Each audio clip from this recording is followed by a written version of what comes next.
শুভ সকাল। আমরা এখন ভোলা জেলার ঢালচরের চারুয়া সমুদ্র সৈকতে সি বিচে হোটেলে রাত্রি যাপন করে ভোর না হতেই আমরা এসে পড়েছি সৈকতে।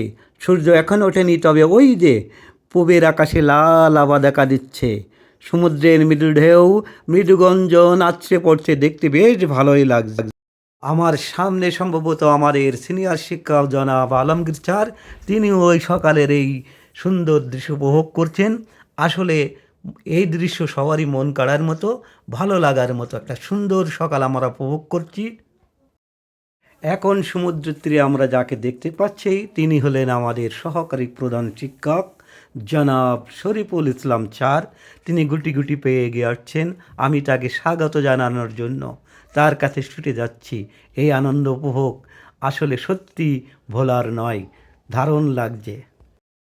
ও মাই গড, এই যে আমাদের আলমগীর স্যার মনির আনন্দে সমুদ্র সৈকতে গুটি গুটি পায়ে সম্মুখে চলেছে।